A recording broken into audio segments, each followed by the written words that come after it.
All India Radio presents Morning News.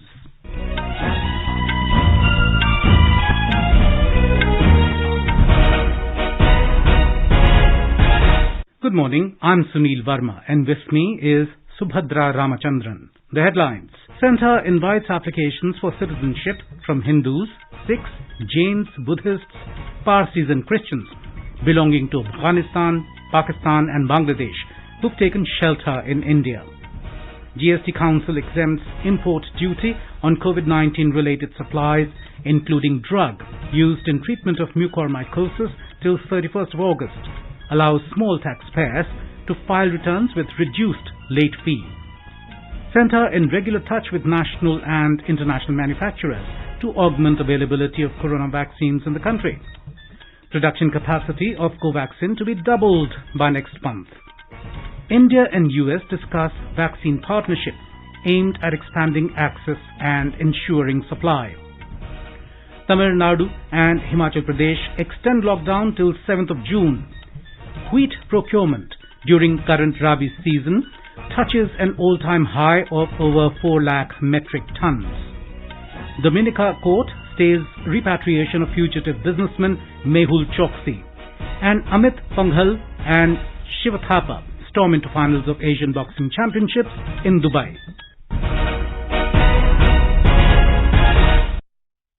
As the number of COVID cases is on the rise, we appeal to our listeners not to lower their guard, take all precautions, and all those above 45 years of age who have taken the first dose of COVID-19 vaccine to get vaccinated with the second dose at the scheduled time. Stay safe and protected by following these 3 simple steps. Wear a face mask. Maintain 2 gaz ki duri for social distancing and focus on hand and face hygiene. And now the news in details. The centre has invited Hindus, Sikhs, Jains, Buddhists, Parsis and Christians belonging to Afghanistan, Bangladesh and Pakistan and residing in 13 districts of Gujarat, Rajasthan, Chhattisgarh, Haryana and Punjab to apply for Indian citizenship. The Union Home Ministry issued a notification in this regard yesterday for immediate implementation of the order under the Citizenship Act 1955. People who are eligible to apply for Indian citizenship are those currently living in the districts of Morbi, Rajkot, Patan and Vadodara of Gujarat, Durg and Baleda Bazar in Chhattisgarh, Jalore, Udaipur, Pali, Barmer and Sirohi in Rajasthan, Faridabad in Haryana and Jalandhar in Punjab. The GST Council has exempted import of amphotericin B used for treating mucormycosis from levy of IGST. Briefing media after the meeting, Finance Minister Nirmala Sitharaman said the Council had a very detailed discussion on COVID-related equipment in its meeting yesterday. Several issues relating to it were raised and discussed.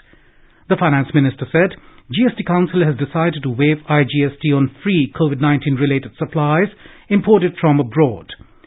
So far, the IGST exemption was available only when the relief items were being imported free of cost. This exemption has been extended till 31st of August. The Council has decided to exempt the import of relief items even if they are purchased if these are meant for donating to the government or on recommendation of the state authority to any relief agency. Also, this exemption has been extended till 31st August 2021. So far, IGST exemption was available only when you were importing free of cost. This exemption also has been extended to 31/8/2021 with the rising cases of black fungus. A particular medicine which is required for it called amphotericin B has also been included into the exemption list. The Minister said the rates of exemptions were also very clearly discussed and suggestions by the Fitment Committee was put before the Council. A group of ministers will be quickly formed which will submit their report on or before 8th of June on this issue. The Finance Minister said 4,500 crore rupees were paid to 2 vaccine manufacturers as advance payment. She said supply of vaccines will increase in the coming months. We have allowed Sputnik to come. Sputnik ready to use is also getting imported, and the country has opened itself up for all those, whether it is Japanese or European Union or US approved vaccines or anything which is certified by such authorities to come and manufacture in India, for India and for the world. We are constantly engaging with a lot of these suppliers and also manufacturers of vaccine, like the way negotiations are being held with Pfizer. So these are ways in which vaccine is being obtained. In the coming months, the supply will also be far more than what it is now. Annual return filing has been simplified. The Finance Minister also announced Amnesty scheme for small GST taxpayers, allowing filing of returns with reduced late fee. She said one of the biggest decisions taken yesterday is reduction of compliance burden of small taxpayers and medium-sized taxpayers. In order to provide relief to the small taxpayers, an amnesty scheme has been recommended for reducing the late fee payable in these cases. A large number of taxpayers will benefit from it. 89% of the GST taxpayers constitute small taxpayers. So, taxpayers can now file their pending returns and avail the benefit of this amnesty scheme with reduced late fees. The cumulative number of COVID-19 vaccine doses administered in the country has exceeded 20 crore 86 lakh. On the 133rd day of the vaccination drive yesterday, total 28 lakh 7,411 vaccine doses were administered to the beneficiaries. The Government of India is having regular interactions with national and international vaccine manufacturers like Pfizer and Moderna to make more COVID-19 vaccines available in the country. The Union Health Ministry has said that the concrete actions are a stern indication that government is making all efforts to increase the vaccine production in the country, as well as attracting the foreign vaccine manufacturers to supply the required vaccine doses for a national COVID vaccination program.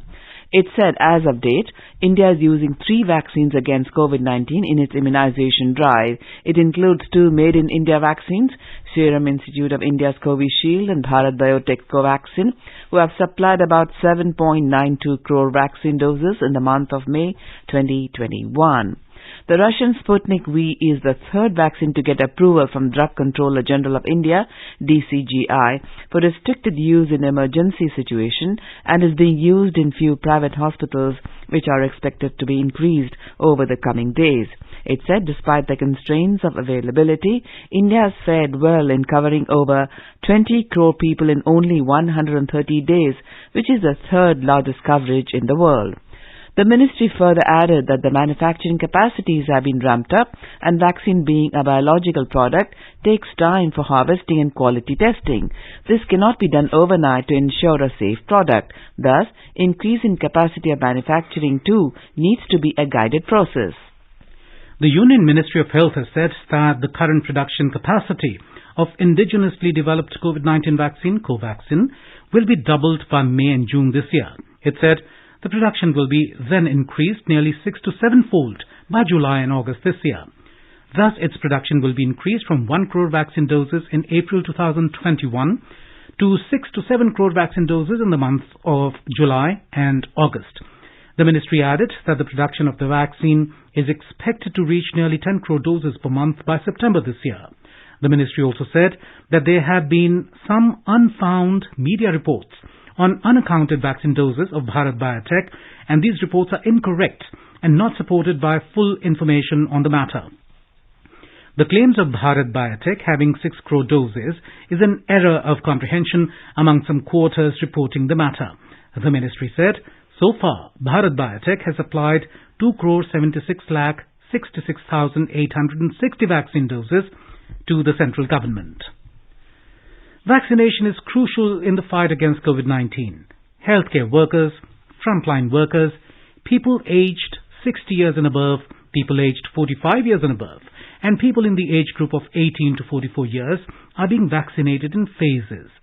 Despite the government's efforts to vaccinate all the beneficiaries in the fastest manner, misinformation is being spread about the ongoing vaccination drive. A myth is doing the rounds that the centre has abdicated its responsibility to the states. The centre said the claim is not true. More from our correspondent. The central government is doing all the heavy lifting, from funding vaccine manufacturers to giving them quick approval to ramping up production to bringing foreign vaccines to India. The vaccine procured by the center is supplied wholly to the state for free administration to people, and all this is very much in the knowledge of the state. Government of India has merely enabled state to try procuring vaccines on their own on their explicit request. The state very well knew the production capacity in the country and what the difficulties are in procuring vaccines directly from abroad. In fact, Government of India ran the entire vaccine program from January to April, and it was quite well administered compared to the situation in May. But states who had not even achieved good coverage of healthcare workers and frontline workers in 3 months wanted to open up the process of vaccination and wanted more decentralization. Health is a state subject, and the liberalized vaccine policy was a result of the incessant request being made by the states to give states more power. The fact that global tenders have not given any result only reaffirms that the center has been telling the states from day one that vaccines are in short supply in the world and it is not easy to procure them at short notice. Anupam Mishra, Delhi. Tamil Nadu Chief Minister M.K. Stalin has said that the total lockdown will continue in the state till 7th of June. In a statement, the Chief Minister said that groceries, fruits and vegetables will continue to be sold in local areas with the coordination with the administration. Every ration card holder will be given a bag containing 13 grocery items through Public Distribution System PDS. He appealed to the people to observe lockdown regulations along with COVID guidelines to control the pandemic. We have more from our Chennai correspondent. The state has recorded more than 31,000 fresh COVID-positive cases yesterday. Coimbatore continues to top the list with a little less than 4,000 people testing positive. Over 31,255 patients were discharged after treatment. Around 1,75,000 samples have been tested yesterday. More than 3,13,000 patients are under treatment for the pandemic. 486 deaths were registered. Chennai recorded the maximum of 107 deaths yesterday. The state has received around 187 crore rupees under the Chief Minister's COVID Relief Fund. Chief Minister Stalin has released the first part of 50 crore rupees under this fund for COVID-related activities like procurement of liquid oxygen, oxygen concentrators and remdesivir medicines. Joy, AIR News, Chennai. Himachal Pradesh government has also decided to extend the corona curfew in the state till 7th of next month with few relaxations. The decision was taken in a high-level meeting chaired by Chief Minister Jairam Thakur in Shimla yesterday in view of COVID-19 situation in the state. Among the relaxations, the government has allowed shops to remain open from 9 a.m. to 2 p.m. 5 days a week from 31st of this month. The shops selling essential items like milk, bread, vegetables, fruits and medicines would remain open as usual on all 7 days. The public transport will remain suspended till further orders. In Maharashtra, after witnessing a steady decline in COVID-19 cases in the last few weeks, Mumbai yesterday recorded the lowest day count in the last 11 weeks, with less than 1,000 cases registered in the city. More from our Mumbai correspondent.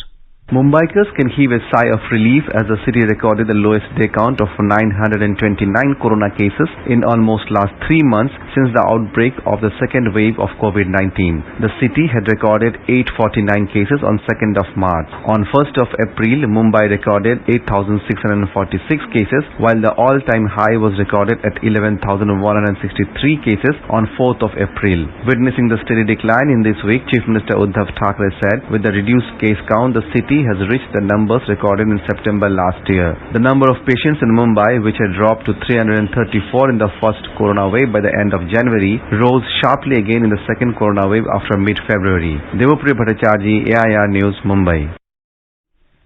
You are listening to the morning news on All India Radio. A reminder of the headlines before we move on. Centre invites applications for citizenship from Hindus, Sikhs, Jains, Buddhists, Parsis and Christians belonging to Afghanistan, Pakistan and Bangladesh who have taken shelter in India. GST Council exempts import duty on COVID-19 related supplies including drugs used in treatment of mucormycosis till 31st August, allows small taxpayers to file returns with reduced late fee. Centre in regular touch with national and international manufacturers to augment availability of corona vaccines in the country. Production capacity of Covaxin to be doubled by next month. India and US discuss vaccine partnership aimed at expanding access and ensuring supply. Tamil Nadu and Himachal Pradesh extend lockdown till 7th of June. Wheat procurement during current Rabi season touches an all-time high of over 400 lakh metric tons. Dominica Court says repatriation of fugitive businessman Mehul Choksi and Amit Panghal and Shiv Thapa storm into the finals of Asian Boxing Championships in Dubai. For quick news updates round the clock, follow us on our Twitter handle at AIR News Alerts. The procurement of wheat during the current Rabi marketing season 2021-22 has crossed 400 lakh metric tons mark. The Ministry of Consumer Affairs, Food and Public Distribution in a statement said that so far a quantity of over 400.45 lakh metric tons of wheat has been procured, which is an all-time high. It has exceeded previous high of 389.92 lakh metric tons. The ministry said about 42.36 lakh farmers have already benefited from the ongoing procurement operations with MSP value of over 79,088 crore rupees. The centre has recalled West Bengal Chief Secretary Alapan Bandyopadhyay for placement of his services with the central government. In an order issued by the Department of Personnel and Training, DOPT, it was informed that the Appointments Committee of the Cabinet has approved placement of services of Mr. Bandyopadhyay with the centre as per relevant provisions of the IAS Cadres Rule 1954. DOPT has also asked the state government to relieve him with immediate effect and direct to report at the department's office at North Block in New Delhi by 10 a.m. on Monday. In Bihar, 11 people were killed and 7 injured in incidents related to Cyclone Yas. Casualties were reported from 7 districts including Patna, Darbhanga, Gaya and Munger. Expressing grief over the incident, Chief Minister Nitish Kumar announced an ex gratia of 4 lakh rupees each to the families of the deceased. Mr. Kumar ordered free treatment to injured persons who are undergoing treatment in local hospitals. Chief Minister Nitish Kumar appealed to people of the state to take all necessary precautions during the natural calamities. Meanwhile, Bihar is witnessing heavy to moderate rain across the state. The Met Department has issued yellow alert in 18 districts including Sitamarhi, Muzaffarpur, Darbhanga and Saharsa. Effort is on to restore rail and road traffic which were disrupted at several places due to uprooting of trees. The state government has also issued instruction to restore electricity in rural areas of the state. Prime Minister Narendra Modi yesterday visited Odisha and West Bengal to take stock of the impact of Cyclone Yas. He also undertook an aerial survey of cyclone-affected areas in Bhadrak and Baleshwar districts of Odisha and Purba Mednipur in West Bengal. An interministerial team of the central government visited Amreli district to assess the loss caused by Cyclone Tauktae that hit Gujarat on the 17th of this month. The team visited various villages of the district and took stock of the damage. Amreli district collector informed the team that out of 640 electricity poles that collapsed during the cyclone, more than 500 have been restored. Power is being gradually restored to hospitals, government offices, banks and residential properties. The collector told the team that priority is being given to provide drinking water and people are being provided daily 70-litre water per person.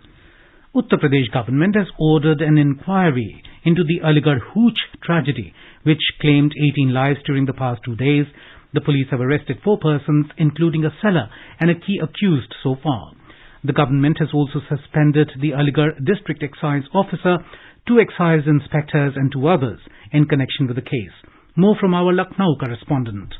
At least 18 people from 3 villages of Aligarh district have reportedly died after consuming spurious liquor since Thursday late night. According to ADG Agra Zone Rajiv Krishna, 4 men including one of the 3 key accused Anil Chaudhary have been arrested while 2 other key accused Rishi Sharma and Vipin Yadav are on the run. A bounty of Rs 50,000 has been placed on the arrest of each of the 2 absconding key accused. As many as 6 police teams have been formed to investigate the Hooch tragedy. 5 licensed liquor vends near the affected villages have been sealed. Sushil Chandra Tiwari, AIR News, Lucknow. In Maharashtra, 7 people lost their lives and 1 was injured when a slab from the 4th floor of a building fell in Thane district last night. The ill-fated building, which has 29 flats, is located at Ulhasnagar's Nehru Chowk area. While some residents fled the building following the collapse, rest were evacuated by help of locals and rescue workers. Prime Minister Narendra Modi will share his thoughts with the people in the country and abroad in the Mann Ki Baat program on All India Radio tomorrow at 11 a.m. It will be the 77th episode of the monthly radio program. It will be broadcast on the entire network of AIR and Doordarshan and also on AIR News website www.newsonair.com and NewsON mobile app. It will also be streamed live on the YouTube channels of AIR, DD News, PMO and Information and Broadcasting Ministry. External Affairs Minister S. Jaishankar met U.S. Secretary of State Antony Blinken in Washington last night. In a tweet, Dr. Jaishankar said there was productive discussion on various aspects of the bilateral cooperation as well as regional and global issues. Both leaders discussed Indo-Pacific and the Quad, Afghanistan, Myanmar, UNSC matters and other international organizations. He said discussions also focused on Indo-US vaccine partnership aimed at expanding access and ensuring supply. Dr. Jaishankar appreciated strong solidarity expressed by the United States at this time. He said the talks have further solidified our strategic partnership and enlarged the agenda of cooperation. Talking to reporters, Mr. Blinken said the United States and India are united in confronting COVID-19 together, united in dealing with the challenges posed by climate change, and both countries partner together directly through the Quad and other institutions at the United Nations in dealing with many of the challenges that they face in the region and around the world. Mr. Blinken said the partnership between the United States and India is vital, it's strong, and it's increasingly productive. The U.S. Secretary of State said they remember in the earlier days of COVID, India was there for the United States, something that they will never forget. And now they want to make sure that they are there for and with India. Earlier, External Affairs Minister S. Jaishankar also met U.S. Defense Secretary Lloyd Austin in Washington. The second BRICS Sherpas and Sous-Sherpas meeting discussed the preparations for the upcoming meeting of the BRICS foreign ministers on 1st June.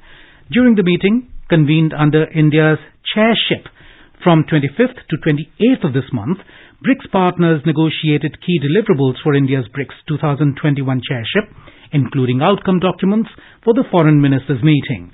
The External Affairs Ministry said that the negotiations took place in a constructive and cordial atmosphere.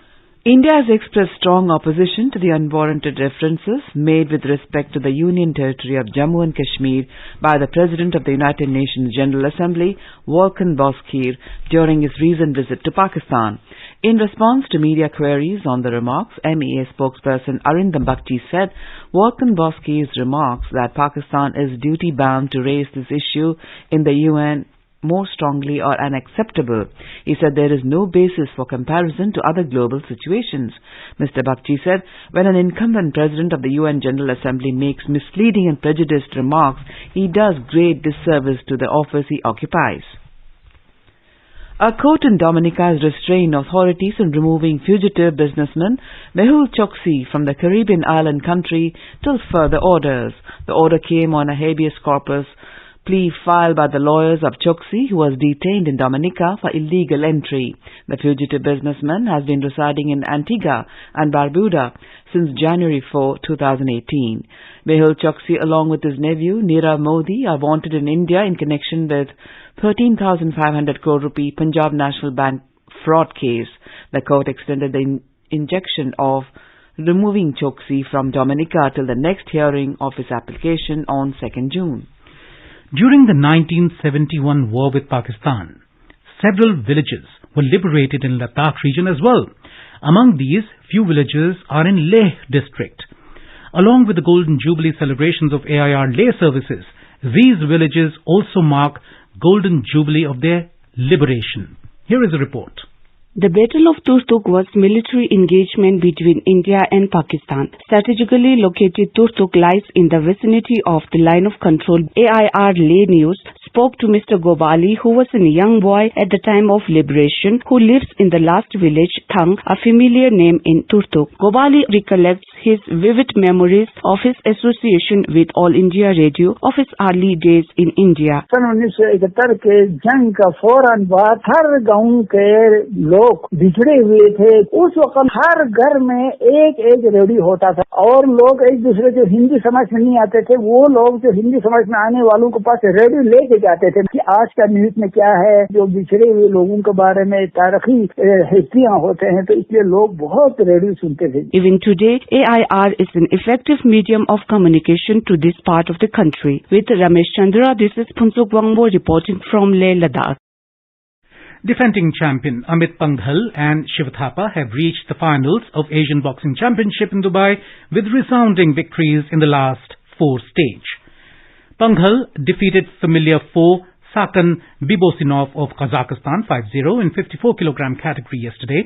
Panghal will now square off against reigning Olympic and world champion Shakubidin Zoirov of Uzbekistan in the final on Monday.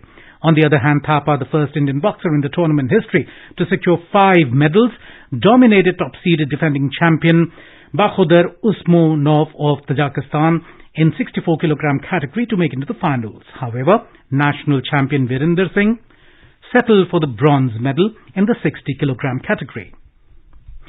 Now, let us take a look at the weather forecast of the day. The national capital Delhi will see a partly cloudy sky. The minimum temperature was 26 degrees Celsius and the maximum will go up to 40 degrees Celsius. Mumbai will have a generally cloudy sky with light rain or drizzle. The minimum temperature was 28 while the maximum is expected to be around 34 degrees Celsius. Chennai will see a partly cloudy sky. The temperature will vary between 29 and 39 degrees Celsius. Kolkata will see a partly cloudy sky with a possibility of moderate rain or thunderstorm. Jammu will have a mainly clear sky. The minimum temperature was 24 and the maximum will be around 42 degrees Celsius. Srinagar will have a mainly clear sky becoming partly cloudy towards afternoon or evening. Temperature will hover between 13 and 30 degrees Celsius. Leh will have a partly cloudy sky. The minimum and maximum temperatures will vary between 5 and 21 degrees Celsius. Gilgit will see a partly cloudy sky. The temperature will hover between 17 and 34 degrees. Muzaffarabad will have a mainly clear sky becoming partly cloudy towards afternoon or evening. And now an overview of today's newspapers. Many papers have carried on their front pages the central government assertion that India will be fully vaccinated by year end. India joins global push for COVID origin probe, reports the Hindustan Times. The question of origin of the pandemic in a Wuhan lab or natural jump from animals to humans has divided scientists and governments, writes the paper.